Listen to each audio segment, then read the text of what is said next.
नमस्कार मित्रांनो, स्वागत आहे तुमचं आजच्या या नवीन व्हिडिओमध्ये। आज आपण या व्हिडिओमध्ये महा ऑनलाइन पोर्टलद्वारे सेंट्रल कास्टसाठी कशा प्रकारे अप्लाय करू शकता याची आपण संपूर्ण प्रोसेस बघणार आहोत। सेंट्रल कास्ट म्हणजेच केंद्र सरकारच्या जातीच्या प्रमाणपत्रासाठी ऑनलाइन पद्धतीने कशा प्रकारे अर्ज करू शकता याची आपण प्रोसेस बघूया। तर सेंट्रल कास्टसाठी नेमकं कोणकोणते डॉक्युमेंट लागणार आहेत आणि त्यासाठी तुम्हाला किती कालावधी लागणार आहे आणि तुम्हाला कशा प्रकारे अर्ज करू शकता याची आपण संपूर्ण प्रोसेस बघूया। तर या व्हिडिओमध्ये काही डाऊट असतील तर मला कमेंट सेक्शन मध्ये कमेंट करून विचारू शकता। तर या ठिकाणी महा ऑनलाइनचं जे पोर्टल असेल ते सर्वप्रथम VLE लॉग इन करून घ्यायचे। व्हिडिओच्या डिस्क्रिप्शन मध्ये लिंक देईन, तुम्ही डायरेक्टली पण या पोर्टलवरती येऊ शकता। या पोर्टलवरती आल्यानंतर तुम्हाला युजर नेम आणि पासवर्ड टाकून लॉग इन करून घ्यायचे। युजर नेम आणि पासवर्ड टाकून लॉग इन केल्यानंतर तुमच्या समोर अशा प्रकारचा डॅशबोर्ड दिसले जातील। यामध्ये तुम्हाला केंद्र सरकार जातीचे प्रमाणपत्र या ठिकाणी तुम्हाला शोधायचे। या ठिकाणी तुम्ही सेंट्रल गव्हर्नमेंट सर्टिफिकेट पण या ठिकाणी शोधू शकता किंवा या ठिकाणी सर्च सर्व्हिसेस मध्ये सेंट्रल जरी आपण टाकलो तर या ठिकाणी सेंट्रल गव्हर्नमेंटचे जे काही सर्व्हिसेस असणार आहेत या ठिकाणी तुम्हाला दिसले जातील। जसे की या ठिकाणी सेंट्रल टाकलो, यामध्ये central government SC certificate, central government ST certificate आणि सेंट्रल गव्हर्नमेंट ओबीसी सर्टिफिकेट। तुम्हाला कोणत्या सेंट्रल कास्टची आवश्यकता आहे, कोणत्या सेंट्रल कास्टला तुम्ही अप्लाय करणार आहात त्यावरती तुम्हाला क्लिक करायचे। जसे की आपण या ठिकाणी सेंट्रल गव्हर्नमेंट ओबीसी सर्टिफिकेट साठी अप्लाय करणार आहोत, तर या ठिकाणी त्यावरती क्लिक केल्यानंतर अशा प्रकारे तुमच्या समोर एक जे रिक्वायर्ड डॉक्युमेंट आहेत, म्हणजे जे कोणते डॉक्युमेंट रिक्वायर्ड असतील ते डॉक्युमेंटची लिस्ट या ठिकाणी तुम्हाला दाखवले जातील। ते डॉक्युमेंट या ठिकाणी तुम्हाला स्कॅन करून किंवा PDF च्या स्वरूपात किंवा जे कोणते फॉर्मॅट या ठिकाणी लागत असतील विदिन 500 KB च्या आत तुम्हाला लॅपटॉप किंवा कॉम्प्युटरमध्ये सेव्ह करून ठेवायचे। हे सगळे डॉक्युमेंट सेव्ह करून ठेवल्यानंतर कंटिन्यू या बटनावरती तुम्हाला क्लिक करायचे आहेत। कंटिन्यू केल्यानंतर या ठिकाणी central government OBC caste certificate साठी जे काही अर्ज करण्याचा नमुना आहे, अर्ज करण्याचा जे प्रोसेस आहे, अशा प्रकारे तुमच्या समोर फॉर्म ओपन होतील। यामध्ये ऍप्लिकंट डिटेल्स मध्ये तुम्हाला जे कोणी अर्जदार असणार आहेत, कास्ट सर्टिफिकेट साठी जो कोणी अर्ज करणार आहेत त्यांचे या ठिकाणी पूर्ण नाव या ठिकाणी निवडून घ्यायचे। म्हणजे नाव या ठिकाणी इंग्रजीमध्ये टाकल्यानंतर ऑटोमॅटिकली मराठीमध्ये होऊन जातील। जसे की या ठिकाणी अर्जदाराचं संपूर्ण नाव टाकायचंय आणि अशा प्रकारे मराठीमध्ये कन्वर्ट होतील। त्यानंतर अर्जदाराचं पूर्ण नाव टाकल्यानंतर या ठिकाणी अर्जदाराच्या वडिलांचे या ठिकाणी संपूर्ण नाव टाकून घ्यायचंय। त्यानंतर अर्जदाराचे या ठिकाणी डेट ऑफ बर्थ जन्मतारीख टाकून घ्यायची आहे। जन्मतारीख टाकल्यानंतर या ठिकाणी तुम्हाला वय टाकण्याची आवश्यकता नाही, ते ऑटोमॅटिकली येऊन जातील। त्यानंतर जे काही लिंग असणार आहे तुमचा जेंडर या ठिकाणी तुम्हाला सिलेक्ट करायची आहे। त्यानंतर अर्जदाराचा या ठिकाणी मोबाईल नंबर टाकून घ्यायचे, जेणेकरून कोणत्या स्टेजला आहे, कोणत्या लेवलला आहे हे तुम्हाला SMS द्वारे कळवले जातील। या ठिकाणी मोबाईल नंबर टाकल्यानंतर ईमेल आयडी जर तुम्ही टाकू इच्छिता तर या ठिकाणी ईमेल आयडी टाकू शकता किंवा या ठिकाणी ईमेल आयडी तुम्ही अथवा सोडून पण देऊ शकता। त्यानंतर ऍड्रेस, याच्यामध्ये ऍड्रेस मध्ये तुम्ही फक्त गावाचं नाव टाकू शकता किंवा जे काही ऍड्रेस प्रॉपर जर टाकायचे असेल तर ऍड्रेस पूर्ण पण टाकू शकता। ऍड्रेस टाकल्यानंतर या ठिकाणी तुम्हाला खाली स्क्रॉल करायचंय आणि बिल्डिंग, लँडमार्क हे सगळे डिटेल्स टाकल्यानंतर डिस्ट्रिक्ट म्हणजे तुमचा जिल्हा या ठिकाणी तुम्हाला निवडायचा आहे। त्यानंतर तुमचा तालुका, त्यानंतर तुमचं गाव, त्यानंतर तुमचा पिन कोड, तुमचा एरिया पिन कोड झाल्यानंतर ऑक्युपेशन म्हणजे तुम्ही नेमकं काय काम करता, स्टुडंट आहात किंवा वर्कर आहात, जे काही असणार आहे तुम्ही। जर तुम्ही स्टुडंट असाल तर या ठिकाणी स्टुडंट सिलेक्ट करायचे, जर ऑदर काय असतील तर ऑदर जे काही असतील ते सिलेक्ट करायचे। जो कोणी अर्जदार आहे त्यांचे या ठिकाणी सिलेक्ट करायचे। त्यानंतर relation of beneficiary with applicant, जो कोणी अर्जदार आहे अर्जदाराचा आणि लाभार्थ्याचा काय रिलेशन आहे, त्यांचा संबंध काय हे तुम्हाला दाखवायचंय। जर अर्जदार आणि लाभार्थी स्वतः असतील तर या ठिकाणी सेल्फ करायचंय किंवा जो कोणी अर्जदार आहे त्यांच्या मुलींसाठी किंवा मुलासाठी किंवा भाऊ बहिणींसाठी जर अप्लाय करत असतील कोणासाठी पण या ठिकाणी रिलेशन तुम्हाला निवडायचे। जर स्वतःसाठी करत असतील तर या ठिकाणी स्वतः सेल्फ करायचे, किंवा वडिलांसाठी किंवा मुलींसाठी किंवा मुलांसाठी करत असतील तर या ठिकाणी रिलेशन तुम्हाला निवडायचंय।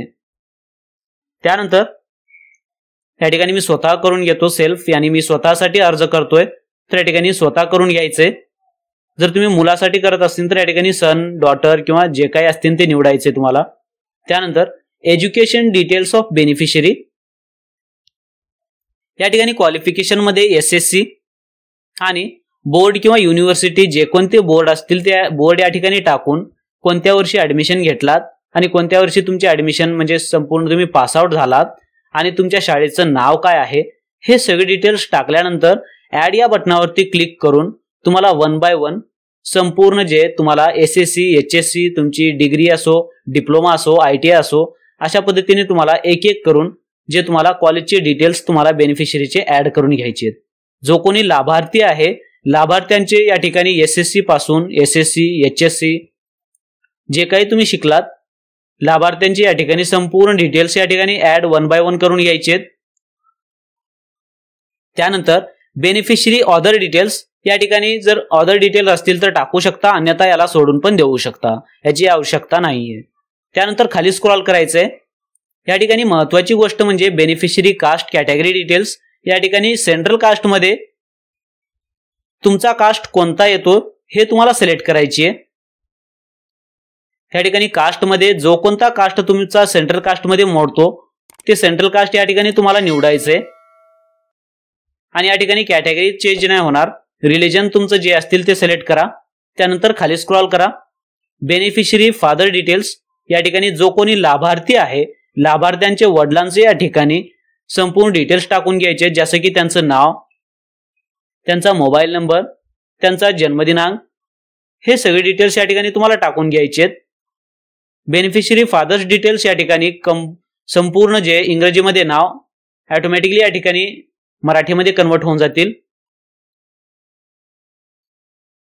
हे सगळे डिटेल्स टाकल्यानंतर त्यांचं या ठिकाणी व्यवसाय निवडायचे। नेमकं जे लाभार्थी आहे लाभार्थ्यांच्या वडिलांचे नेमकं कोणते व्यवसाय आहे, कोणते काम करतात त्यांनी, या ठिकाणी ऑक्युपेशन त्यांचं निवडायचंय। जर फार्मर असतील तर फार्मर निवडा किंवा जे काही असतील ते निवडायचे। त्यानंतर खाली स्क्रॉल करायचंय। बेनिफिशियरी फादर ऍड्रेस डिटेल्स, जो कोणी लाभार्थी आहे जे या कास्ट सर्टिफिकेटचा लाभ घेणार आहे त्यांचे या ठिकाणी त्या फादरचे त्यांच्या वडिलांचे जे या ठिकाणी संपूर्ण ऍड्रेस टाकायचंय। ऍड्रेस मध्ये गावाचं नाव, लँडमार्क, जिल्हा, तालुका, गाव आणि पिन कोड हे सगळे डिटेल्स टाकल्यानंतर खाली स्क्रॉल करायची आहे।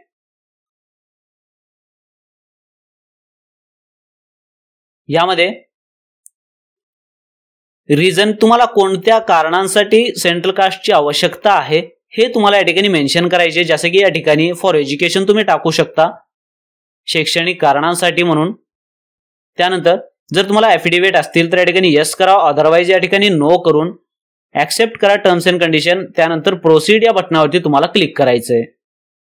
जसे हे संपूर्ण फॉर्म भरून घेतल्यानंतर प्रोसीड या बटनावरती तुम्ही क्लिक कराल, तुमच्या समोर डॉक्युमेंट अपलोडचा एक ऑप्शन दिसला जाईल।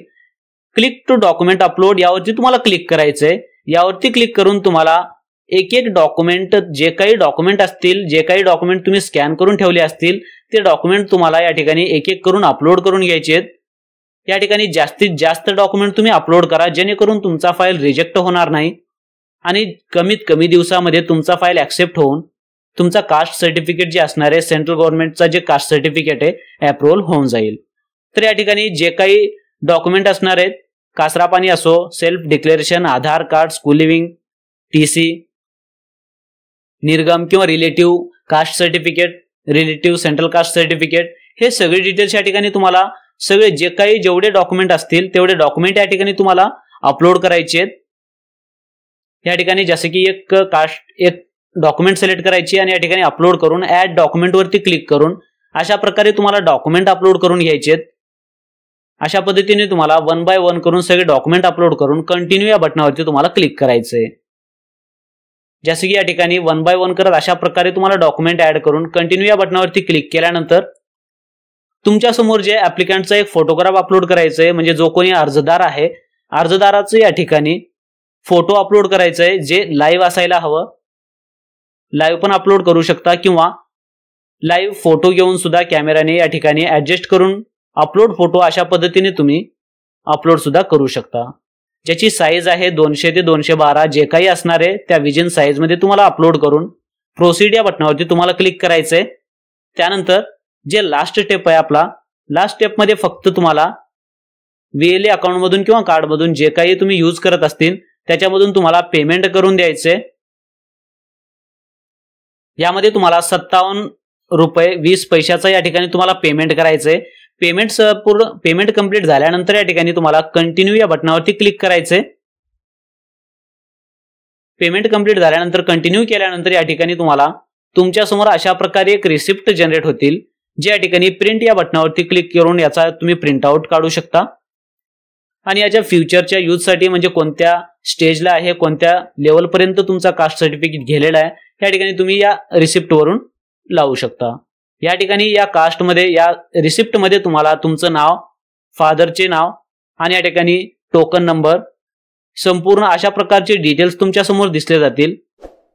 अशा पद्धतीने तुम्ही महा ऑनलाईनच्या या पोर्टलद्वारे सेंट्रल कास्ट साठी अप्लाय करू शकता, म्हणजे केंद्र सरकारच्या जातीच्या प्रमाणपत्रासाठी ऑनलाईन अर्ज करू शकता.